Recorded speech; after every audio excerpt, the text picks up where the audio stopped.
A comunidade Narrações Imersivas acaba de chegar. Torne-se membro e tenha acesso a todos os nossos livros, sem interrupções ou propagandas.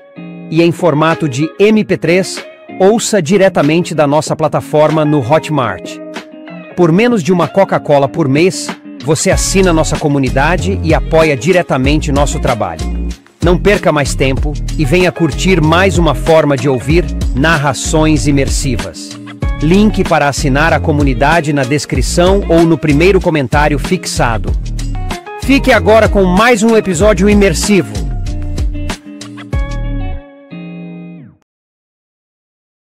Saga Jogos Vorazes. Em Chamas. Livro 2. De Suzanne Collins. Narrado por Andressa Baudet. 24. Onde ela está? O que eles estão fazendo com ela? Prim! Grito. Prim! Ouço apenas um outro grito agonizante como resposta.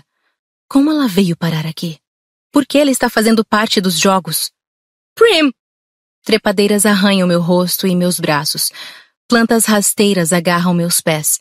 Mas estou me aproximando dela. Chegando perto. Cada vez mais perto. Suor escorre pelo meu rosto, fazendo os ferimentos do ácido que estão sarando arderem. Arquejo, tentando aspirar um pouco do ar quente e úmido que parece desprovido de oxigênio. Prim emite um som tão perdido e irremediável que nem consigo imaginar o que eles poderiam ter feito para motivá-lo. Prim! Avanço de encontro à parede de plantas. Adentro uma pequena clareira e o som se repete diretamente acima de mim. Acima de mim? Minha cabeça gira para trás. Será que eles estão com ela em cima das árvores? Procuro desesperadamente nos galhos, mas não vejo nada. Prim? Digo, em tom de súplica. Eu a ouço, mas não consigo vê-la. O choro seguinte dela repercute, claro como um sino. E não há dúvida quanto à origem. Ele vem da boca de um pequeno pássaro de crista preta, empoleirado num galho a mais ou menos 3 metros acima da minha cabeça. E então eu entendo. É um gaio tagarela. Eu nunca vira um antes. Pensava que eles já estivessem extintos. E por um instante, enquanto encosto no tronco da árvore com a mão em cima da pontada que sinto no lado do corpo, eu o examino. O bestante. O precursor. O pai. Produzo uma imagem mental de um tordo, misturo-a com o gaio tagarela e, é claro, consigo ver como eles se reproduziram para gerar o meu tordo. Não há nada no pássaro que indique que ele seja um bestante. Nada, exceto os sons horrivelmente semelhantes à voz de Prim que escapam de sua boca. Eu o silencio com uma flecha no pescoço. O pássaro cai no chão. Retiro a flecha e torço o pescoço do bicho só para garantir. Em seguida, arremesso a coisinha desprezível na selva. Nem a fome mais intensa do mundo me convenceria a comer aquele troço. Aquilo não foi real, digo a mim mesma, da mesma maneira que os lobos bestantes no ano passado não eram de fato os tributos mortos. Isso não passa de um truque sádico dos idealizadores dos jogos. Phoenix chega correndo na clareira e me encontra limpando a flecha com um pouco de musgo. Katniss? Está tudo bem, digo, embora não esteja me sentindo nem um pouco bem. Pensei ter ouvido a minha irmã, mas... O berro penetrante me interrompe bruscamente. Uma outra voz, não a de Prim. Talvez a de uma mulher jovem. Não a reconheço, mas o efeito em Phoenix é instantâneo. A cor desaparece de seu rosto e eu percebo que suas pupilas estão se dilatando de medo. Phoenix, espera! Digo, me aproximando para convencê-lo, mas ele saiu em disparada. Saiu correndo atrás da vítima, da mesma maneira insana como eu saí correndo atrás de Prim. Phoenix! Grito. Mas sei que ele não vai se virar e esperar que eu lhe dê uma explicação racional. Então tudo o que eu posso fazer é segui-lo. Não preciso de esforço para rastreá-lo, muito embora ele esteja se movendo velozmente, já que as marcas que seus pés deixam no caminho são bem visíveis. Mas o pássaro está a pelo menos 400 metros de distância. Grande parte do percurso morro acima, e quando eu o alcanço já estou sem fôlego. Ele está contornando uma árvore gigante. O tronco deve ter mais de 1 metro de diâmetro, e os galhos só começam a surgir a partir dos 5 metros de altura. Os berros da mulher emanam de algum ponto na folhagem, mas o gaio tagarela permanece escondido. Finnick também grita sem parar. Annie! Annie! Ele está em estado de pânico e completamente inabordável, de modo que faço o que faria de um jeito ou de outro. Escalo a árvore adjacente, localizo o gaio tagarela e o abato com uma flecha.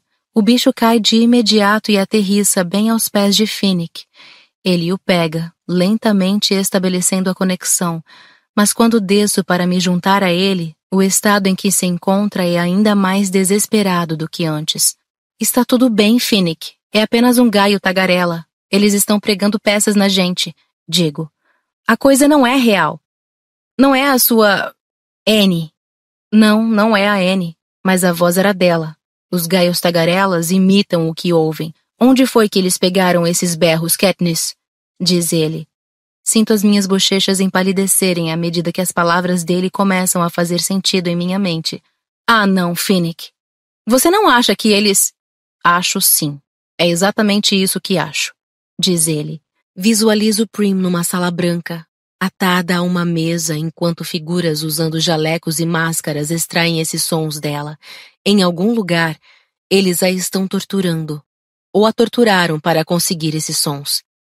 Meus joelhos ficam moles e desabo no chão. Finnick está tentando me dizer algo, mas não consigo ouvi-lo. O que finalmente consigo ouvir é um outro pássaro começando a cantar em algum ponto à minha esquerda, e dessa vez é a voz de Gale. Finnick pega o meu braço antes que eu corra. Não, não é ele. Ele começa a me puxar morro abaixo na direção da praia. Vamos sair daqui agora. Mas a voz de Gale é tão cheia de dor que não consigo deixar de lutar para alcançá-la. Não é ele, Katniss, é um bestante. Finnick grita para mim. Vamos embora! Ele me empurra, quase me arrasta, praticamente me carrega até que eu consigo processar as suas palavras. Ele está certo. Não passa de outro gaio tagarela.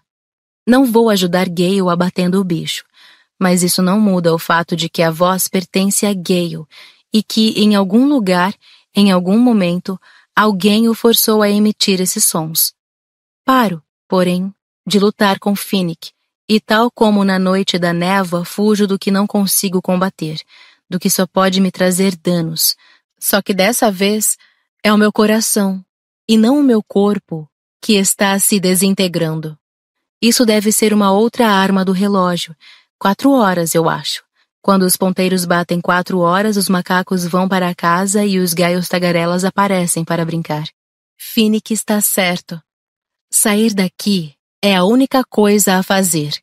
Embora não haja nada que Haymitch, porventura, pudesse mandar num paraquedas para ajudar ou a Finnick ou a mim a nos recuperarmos das feridas que os pássaros infligiram. Avisto Peeta e Joanna em pé ao lado das fileiras de árvores e sou tomada de um misto de alívio e raiva. Por que será que Peeta não foi me ajudar? Por que será que ninguém foi atrás de nós? Ele continua lá, parado, as mãos erguidas com as palmas voltadas para nós, os lábios movendo-se, mas sem que as palavras nos alcancem. Por quê? A parede é tão transparente que Finnick e eu nos chocamos contra ela e somos lançados para trás no solo da selva. Tive sorte. Meu ombro recebeu a pior parte do impacto ao passo que Finnick foi de cara e agora seu nariz está esguichando sangue. É por isso que Peeta e Joanna, inclusive Beetee, que vejo sacudir tristemente a cabeça atrás deles, não vieram em nosso auxílio. Uma barreira invisível bloqueia a área à nossa frente. Não é um campo de força, dá para tocar à vontade a superfície dura e lisa, mas a faca de Peeta e o machado de Joanna não conseguem perfurá-la.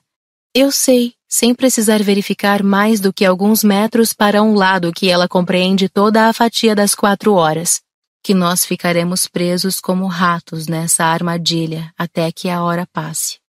Peeta pressiona a mão na superfície e coloca a minha na frente da dele, como se eu pudesse senti-lo através da parede. Vejo seus lábios se mexendo, mas não é possível ouvi-lo, não é possível ouvir nada do lado de fora da fatia.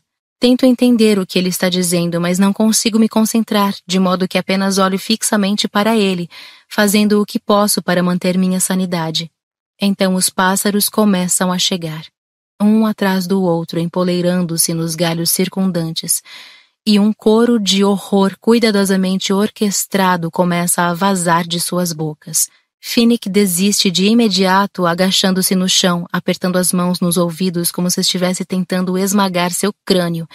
Tento lutar um pouco, esvaziando a minha aljava de flechas nos pássaros hediondos, mas cada vez que um deles cai morto, um outro rapidamente toma o seu lugar, e finalmente desisto e me enrosco ao lado de Finnick, tentando bloquear os excruciantes sons de Prim, Gale, minha mãe, Madge, Rory, Vic, até Posey, a pequena e indefesa Posey. Sei que tudo acabou quando sinto as mãos de Pita em mim. Sinto que estou sendo erguida do chão e retirada da selva. Mas meus olhos continuam cerrados, as mãos nos ouvidos, os músculos rígidos demais para relaxar. Pita me segura no colo, falando palavras tranquilizadoras, embalando-me delicadamente. É necessário um longo tempo até que eu comece a relaxar o aperto férreo que impus a meu corpo. E quando o faço, o tremor começa. Está tudo bem, Katniss, sussurra ele. Você não ouviu as vozes, respondo. Eu ouvi Prim, bem no início. Mas não era ela, diz ele. Era um gaio tagarela. Era ela, em algum lugar. O gaio tagarela apenas gravou a voz dela, digo. Não, isso é o que eles querem que a gente pense. Da mesma maneira que fiquei imaginando se os olhos de Glimmer estavam naquele bestante no ano passado. Mas os olhos não eram de Glimmer, e aquela não era a voz de Prim. Ou então, se era mesmo, eles pegaram de alguma entrevista ou qualquer coisa assim e distorceram o som, fizeram com que dissessem as coisas que ela estava dizendo, diz ele. Não, eles a estavam torturando, respondo. Ela provavelmente está morta. Katniss, Prim não está morta. Como é que poderiam ter matado Prim? Estamos quase entre os 8 finalistas. E aí o que acontece depois? Diz Pita. Mais 7 de nós morrem. Digo, sem nenhuma esperança. Não. Nós voltamos para casa. O que acontece quando eles atingem os 8 últimos tributos nos jogos? Ele levanta o meu queixo para que eu possa olhar para ele, forçando um contato visual. O que acontece nos 8 finalistas? Sei que ele está tentando me ajudar, então me obrigo a pensar. Nos últimos 8? Repito. Eles entrevistam nossas famílias e amigos em nossos distritos. Exatamente, diz Pita. Eles entrevistam nossos familiares e amigos. E como é que eles vão poder fazer isso se mataram todos eles? Não mataram? Pergunto, ainda na dúvida. Não. É assim que a gente sabe que a Prim está viva. Ela vai ser a primeira a ser entrevistada, não é? Pergunta ele.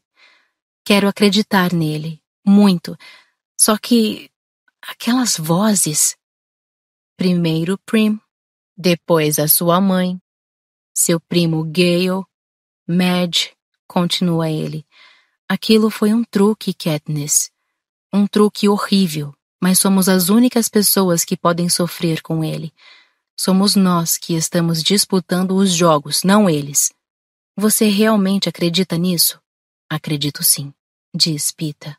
Eu tremo pensando em como Pita consegue fazer qualquer pessoa acreditar em qualquer coisa. Olho na direção de Finnick em busca de confirmação e vejo que ele está com os olhos fixos em Pita, nas palavras dele. Você acredita nisso, Finnick? Pergunto. Pode ser verdade, sei lá, diz ele. B.T., você acha que poderiam ter feito isso?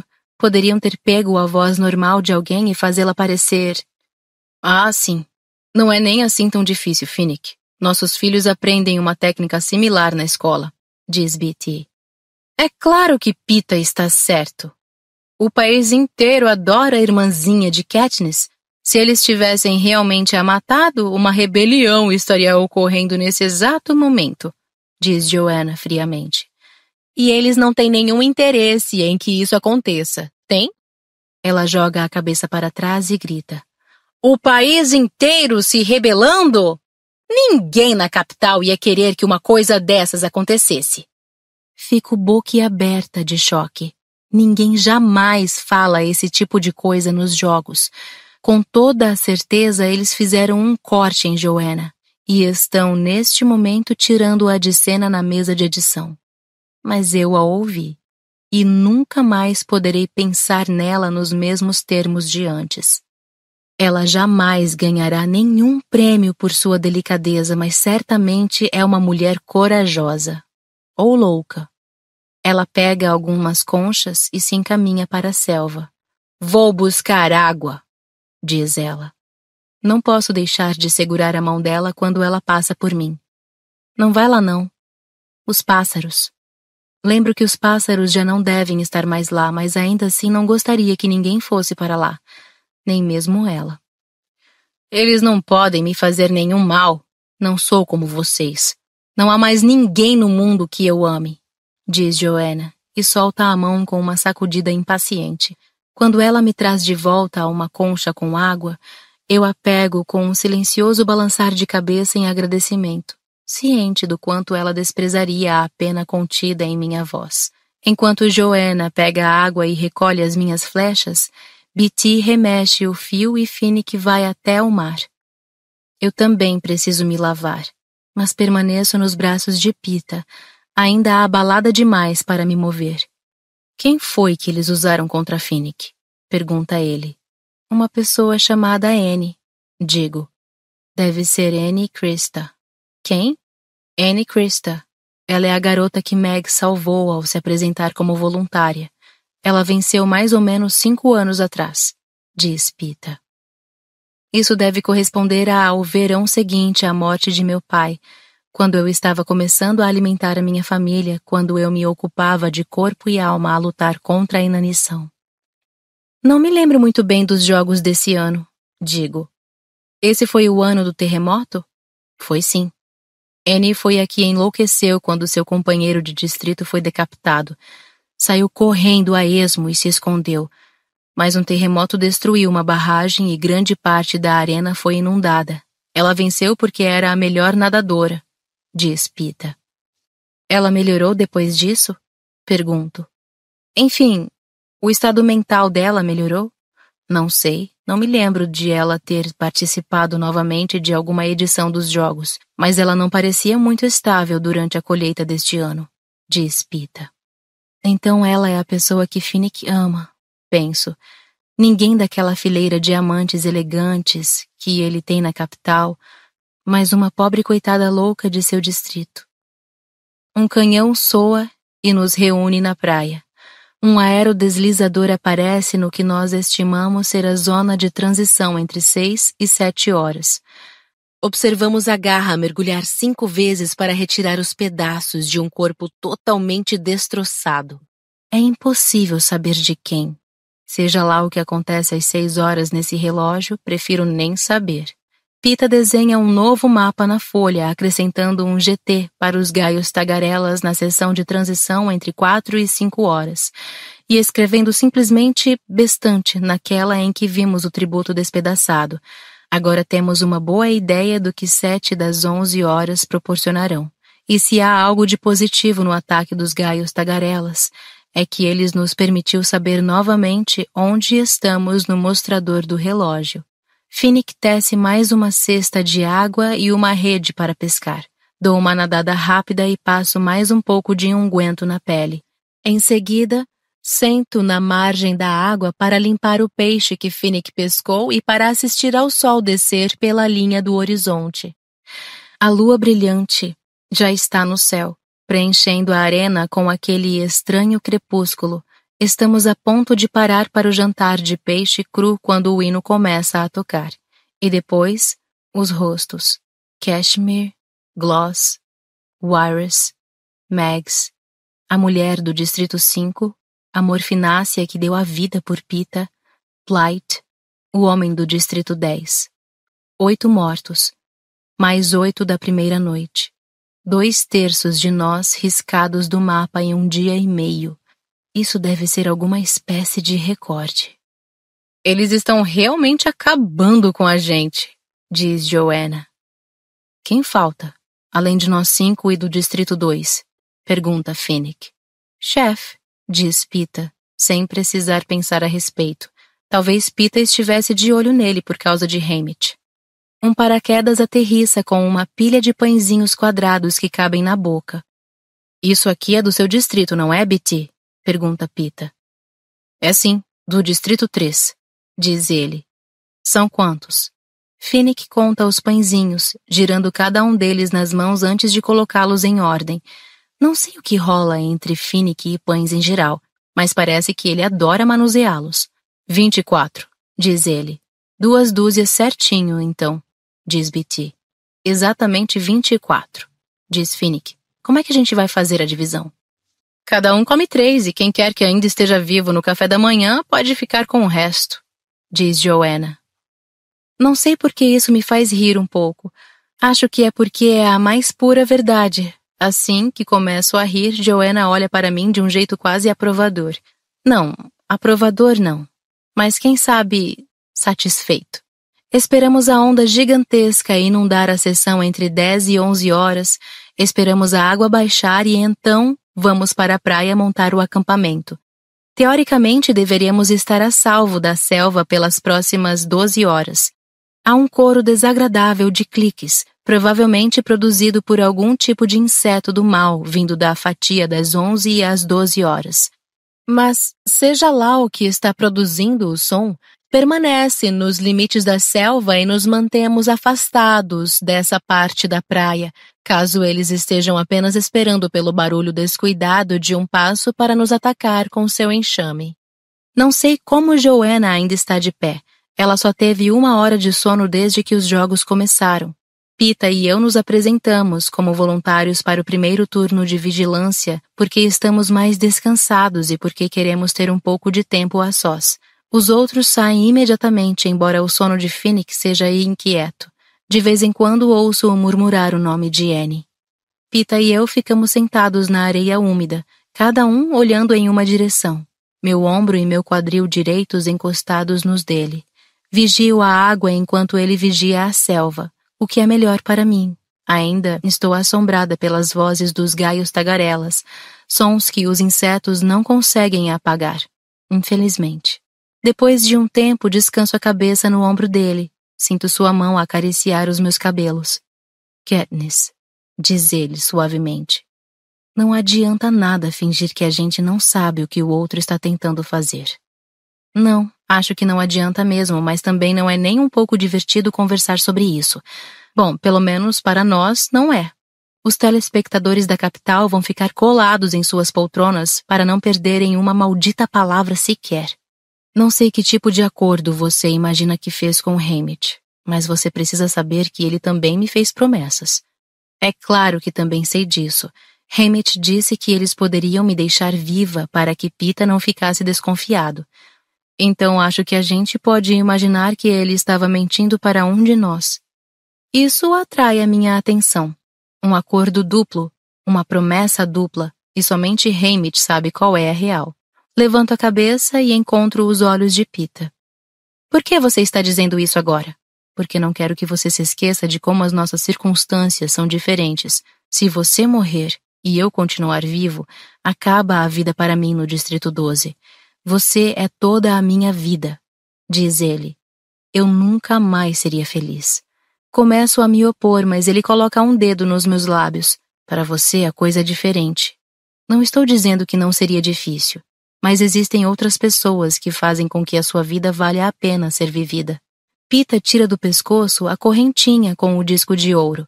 Ele a segura à luz do luar para que eu possa ver claramente o tordo. Em seguida, o polegar dele desliza por uma lingueta que eu não havia percebido antes, e o disco se abre. Ele não é sólido como tinha imaginado, mas sim um relicário em forma de medalhão, e dentro dele estão fotos. No lado direito, minha mãe e Prim rindo, e no esquerdo, Gale sorrindo de verdade. Não há nada no mundo que pudesse me quebrar com mais rapidez nesse momento do que esses 3 rostos. Depois do que ouvi hoje de tarde, isso é a arma perfeita. Sua família precisa de você, Katniss, diz Peeta. Minha família. minha mãe, minha irmã e meu falso primo Gale. Mas o que Pita está dizendo é claro, que Gale faz realmente parte da minha família, ou fará algum dia se eu continuar viva, que me casarei com ele. Então Pita está me dando sua vida e Gale ao mesmo tempo, para que eu saiba que jamais deveria ter dúvidas quanto a isso. Tudo. Isso é o que Pita quer que eu leve dele. Espero que ele mencione o bebê, que faça seu joguinho para as câmeras, mas ele não faz. E é assim que sei que nada disso faz parte dos jogos, que ele está me dizendo a verdade acerca de seus sentimentos. Ninguém precisa realmente de mim, diz, e não há nenhuma autocomiseração em sua voz. É verdade que a família de Pita não precisa dele. Eles sentirão a sua morte, assim como um punhado de amigos, mas continuarão com suas vidas. Até mesmo Hamit, com a ajuda de uma grande quantidade de aguardente branca, seguirá em frente. Percebo que apenas uma pessoa ficará irreversivelmente devastada pela morte de Pita. Eu. Eu preciso, digo. Eu preciso de você. Ele parece chateado, respira fundo como se estivesse a ponto de iniciar uma longa discussão, e isso não é bom. Não é nada bom, porque ele vai começar a falar sobre Prim, minha mãe e tudo mais, e vou acabar ficando confusa. Então, antes que ele possa falar, paro os lábios dele com um beijo.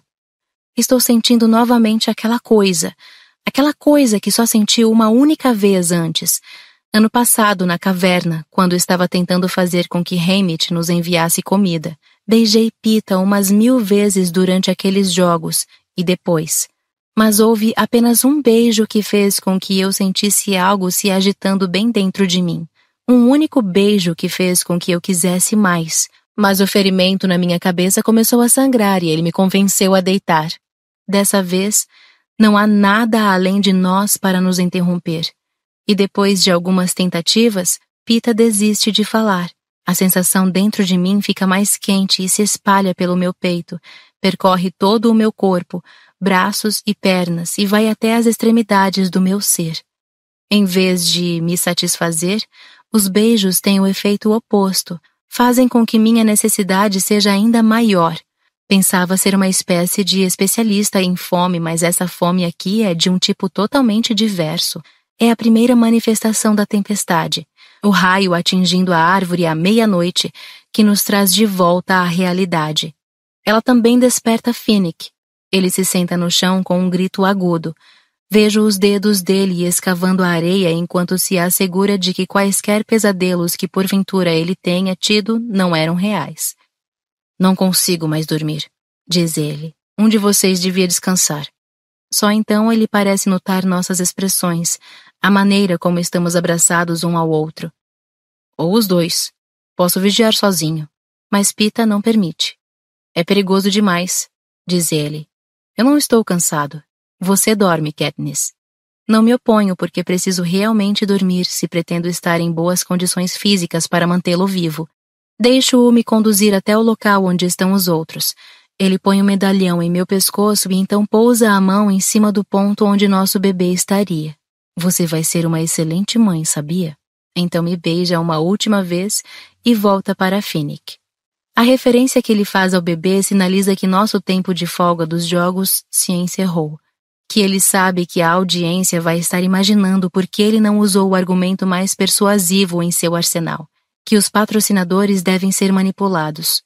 Mas enquanto estico o corpo na areia, começo a imaginar. Será que haveria outros significados? Será que aquelas palavras poderiam funcionar como lembretes endereçados a mim, significando que eu ainda poderia algum dia ter filhos com Gale? Bom, se foi esse o caso, ele cometeu um erro, porque, por um lado, isso jamais fez parte do meu plano. E por outro, se apenas um de nós pode efetivamente ter filhos, qualquer um pode ver que essa pessoa deveria ser Pita.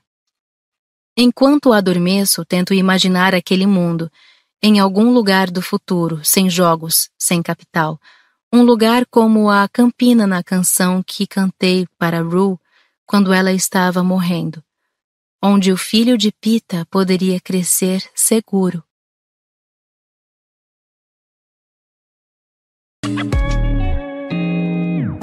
canal Narrações Imersivas agradece por ter ouvido mais um episódio conosco. Acompanhe nossa página no Instagram e fique por dentro de todas as novidades do canal. E se você vê valor nesse projeto, considere apoiá-lo. Faça parte da nossa comunidade no Hotmart. Até a próxima com mais uma narração imersiva.